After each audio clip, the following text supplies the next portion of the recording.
महाभारत हुआ क्यों? इसलिए हुआ ताकि हमारे और आपके बीच में महाभारत ना हो।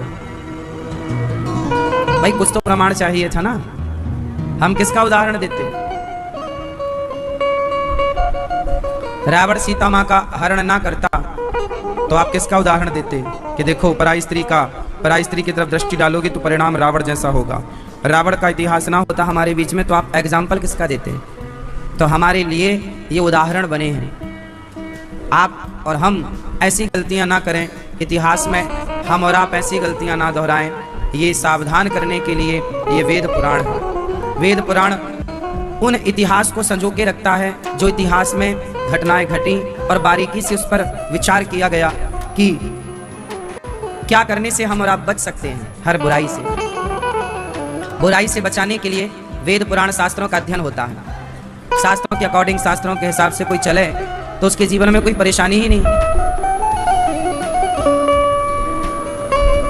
राजा परीक्षित जी ने कलयुग को रहने के 4 कमरे बनवाए। द्यूतम पानम स्त्रियः सूना यत्रा धर्मश्चतुर्विधा। कलयुग कहाँ कहाँ रहता है? द्यूतम पानम स्त्रियः सूना। कलयुग ये कौन सा युग है? कलयुग। पर कलयुग सब जगह नहीं है। जैसे ये मौसम गर्मी का है, ग्रीष्म ऋतु है, गर्मी का मौसम है, पर गर्मी सब जगह थोड़ी है। कश्मीर चले जाइए आप, वहां थोड़ी गर्मी है। मौसम गर्मी का है पर सब जगह थोड़ी गर्मी है। आप बद्रीनाथ जी चले जाइए, केदारनाथ चले जाइए, वहां थोड़ी गर्मी है। बोलो हाँ या ना? गर्मी का मौसम है इसका मतलब ये नहीं कि सब जगह गर्मी हो। सर्दी का मौसम है इसका मतलब ये नहीं कि सब जगह सर्दी हो। सर्दियों के मौसम में आप जगन्नाथ जी चले जाइए, वहां कोई सर्दी नहीं है। बोलो हाँ। तो उसी तरह कलयुग में सब जगह कलयुग है ऐसा मानना सही नहीं है। कलयुग कहाँ है? गर्मी कहाँ है? सर्दी कहाँ है? किन राज्यों में गर्मी पड़ती है, सर्दियों में सर्दी पड़ती है? बहुत सारे राज्य हैं जहां गर्मियों में गर्मी नहीं पड़ती और सर्दियों में सर्दी नहीं पड़ती। बहुत सारी जगह ऐसी। उसी तरह कलयुग में कलयुग कहाँ है और कहाँ नहीं है? अब कलयुग में कलयुग कहाँ है? कलयुग में कलयुग 4 जगह पर है। जुआ, द्यूतम, जुआ, जहां जुआ होगा वहां कलयुग में कलयुग है। पानम, शराब में कलयुग है। चरित्रहीनता, चरित्रहीन स्त्री, चरित्रहीन पुरुष, पर स्त्री पर पुरुष में कलयुग है। और मांस, हिंसा, मांस का मतलब है हिंसा। आप काटोगे ना तो वो हिंसा है, हिंसा में कलयुग है। और सूना, बेईमानी से कमाया हुआ धन, बेईमानी से, भ्रष्टाचार से कमाया हुआ पैसा गलत तरीके से, ये 5 जगह कलयुग होता है। द्यूतम, पानम, स्त्रियः सूना और 5वां बेईमानी से कमाया हुआ धन। तो कलयुग में भी कलयुग यहाँ है। अब आप जुआ नहीं खेलते, आप शराब नहीं पीते, आप पराई स्त्री के चक्कर में नहीं है, आप हिंसा नहीं करते, मांस नहीं खाते, आप बेईमानी नहीं करते, तो कलयुग आपका बाल भी बांका नहीं कर सकता। कलयुग उन्हीं का बिगाड़ेगा जिनके अंदर ये 5 चीजें, ये 5 में 1, 5 में 1 होगी। अब आप बताओ कि आपके अंदर इन 5 में क्या है? 5 हैं या 1 भी नहीं है? आपके अंदर क्या है इन 5 में? जुआ खेलते हो, जुआ खेलते हो, शराब पीते हो और मांस बेईमानी करते हो, तो फिर कलयुग क्या करेगा? कलयुग सब जगह थोड़ी है, सब में थोड़ी है। कलयुग की एक स्थान है, आप इसी जगह रहोगे, उससे आगे नहीं। जैसे समुद्र अपनी मर्यादा में रहता है, हाँ या ना? नदी अपनी मर्यादा में रहती है।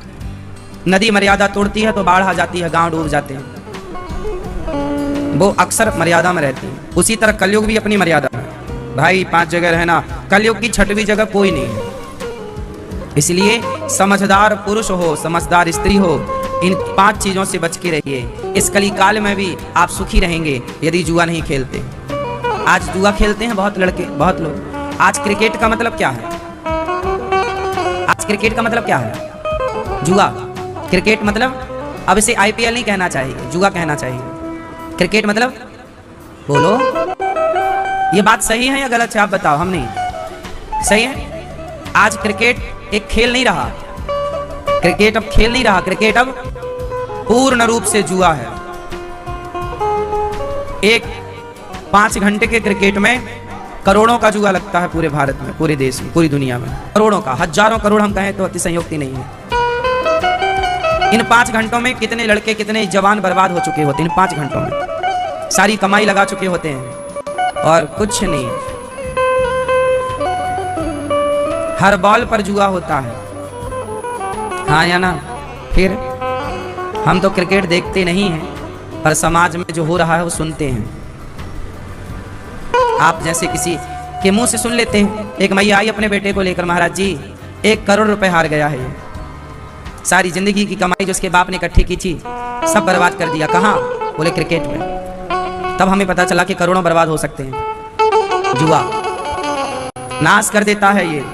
खोपड़ी में बैठ के कलयुग जुआ। कौरवों ने जुआ ही तो खेला, पांडवों ने जुआ ही तो खेला, इसलिए तो 12 साल का वनवास हुआ। पांडवों को भी तो भोगना पड़ा। इसलिए जुआ नहीं, शराब नहीं। आप शराब पीते हैं भाई? आप कभी कभी, आप जी शराब पीते हो? रोज? कभी शराब पीते हैं? हाँ या ना? ये शराब पीते हैं? नहीं, वो तो खुद कह रहे हैं पीते हैं। अच्छा, आपसे थोड़ी बताते हैं ना। क्यों पीते हो? कैसे भी मत पियो ना। शराब इतनी सी हो, जहर इतना सा हो या इतना सारा हो। जहर तो जहर है। कीचड़ चाहे इतना सा लगा हो कपड़ों में या इतना सारा लगा हो, कीचड़ तो कीचड़ ही है। बोलो हाँ। इसलिए शराब 5 महापाप होते हैं, वो महापाप में एक शराब भी है। मैं भोपाल जेल के अंदर कथा सुनाने गया था, अभी आप लोगों ने सुनी होगी। वहां 4000 कैदी थे।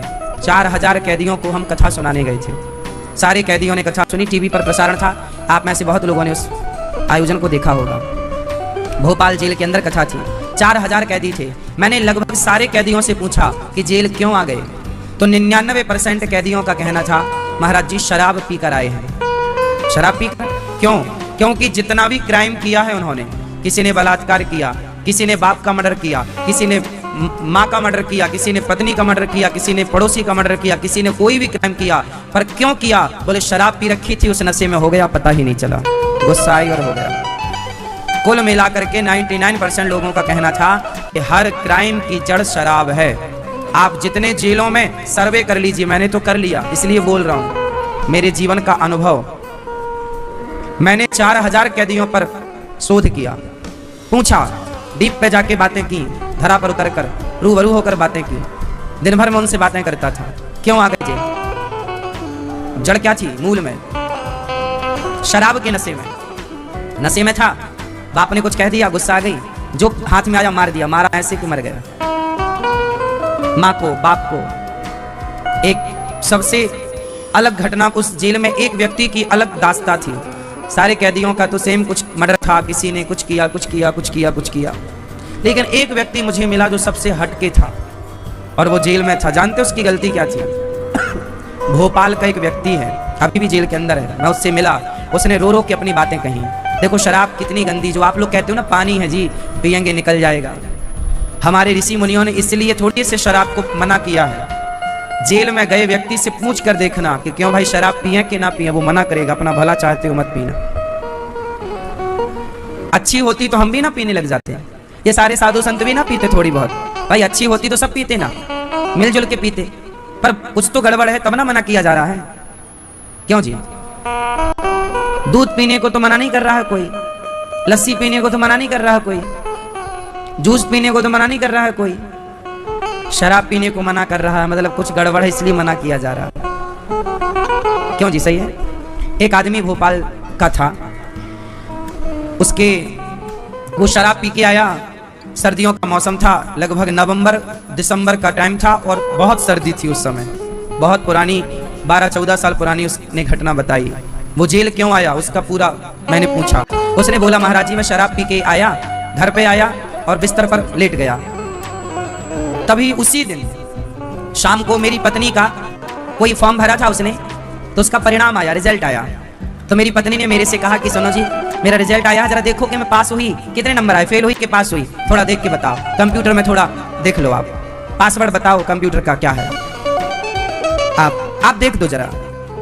तो पति बोला कि मैं सुबह देखूंगा, अभी नहीं। पत्नी ने फिर उसकी रजाई, वो रजाई ओढ़े लेटा था, सर्दी थी, तो उसने पत्नी ने रजाई खींची पांव की तरफ से कि सुनो मेरा रिजल्ट जरा देख दो। पति बोला सोने दे, फिर उड़ के सो गया। पत्नी ने फिर रजाई खींची, उसने कहा सोने दे, अब नहीं उड़ा, मेरे को जगाना। वो नशे में था, बेचारी पत्नी भोली, उसको लगा मेरा पति है, जल्दी देख दो ना, हमारा परिणाम आया, अभी आप सो जाना। अच्छा एक काम करो, ये रहा लैपटॉप, जरा इसका पासवर्ड ही टाइप कर दो, खोल दो, हम ही देख ले रहे हैं। लिए खड़ी लैपटॉप, पति की उसने फिर रजाई खींची, तो पति ने उसका हाथ पकड़ा, उसी बिस्तर पर लिटाया और उसके गले को दबाया। चूंकि नशे में था, गले को दबाया तो इतने जोर से दबाया कि श्वास नली टूट गई। ऑन द स्पॉट तुरंत उसकी पत्नी मर गई।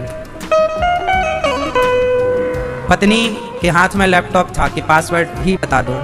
लैपटॉप वहीं पड़ा, पत्नी उसके बगल में मरी पड़ी और वो भी रजाई ओढ़ के सो गया, चूंकि नशे में था। सवेरे जागा तो देखा पत्नी बगल में सो रही है। उठाया, तुम अभी तक उठी नहीं। उठाया तो क्या, वो तो मर ही चुकी थी। अब वो मेरे से बताते बताते रो पड़ा, बोले महाराज जी मैंने इतने जोर से गला नहीं दबाया था कि वो मर जाए।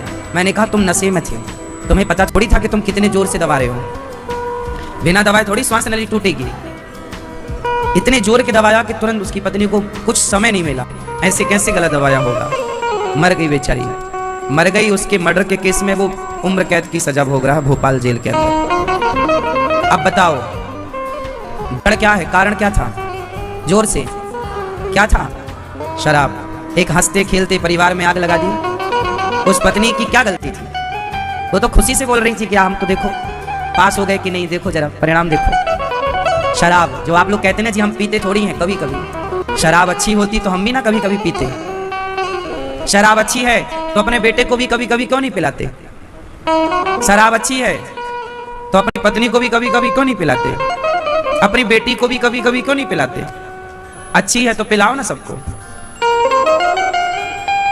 अच्छी नहीं इसलिए आपको नहीं पीनी चाहिए, है तो शराब।